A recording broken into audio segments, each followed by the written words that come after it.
Monsieur le ministre, à Orange, la situation est telle que les personnels soignants que j'ai pu rencontrer m'indiquent craindre de se diriger vers la maltraitance institutionnelle.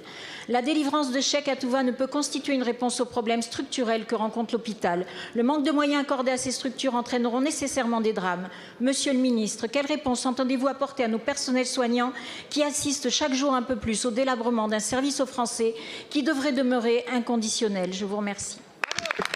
Merci beaucoup. La parole est à Monsieur Frédéric Valletoux, ministre de la Santé et de la Prévention. Oui, Madame la Présidente, merci, Mesdames et Messieurs les députés. Madame la députée Leroux, il va falloir arrêter avec le discours misérabilisme sur l'hôpital. L'hôpital a des difficultés structurelles, mais il va falloir arrêter avec le discours misérabiliste sur l'hôpital. L'hôpital, c'est un service public dont il faut que nous soyons fiers, particulièrement fiers. Je vais vous donner quelques chiffres. C'est pas la peine de hurler. C'est pas la peine de hurler, je vais vous donner quelques chiffres.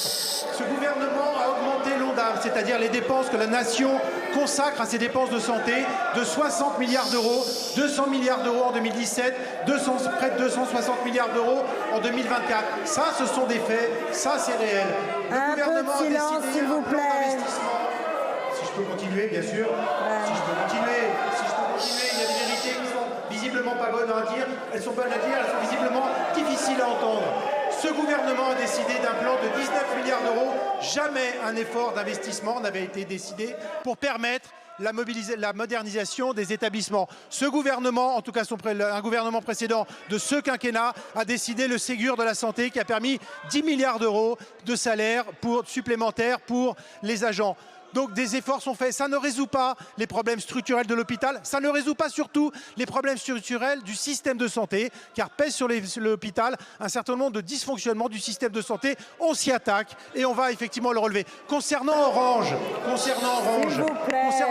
Madame la députée, j'ai regardé de près la situation. Quand on a un hôpital qui baisse son activité de plus de 10%, quand on a un hôpital qui augmente ses effectifs de plus de 20%, effectivement, on peut demander à la direction de l'hôpital et à sa direction politique de peut-être mettre en adéquation les dépenses de personnel avec la réalité de son activité.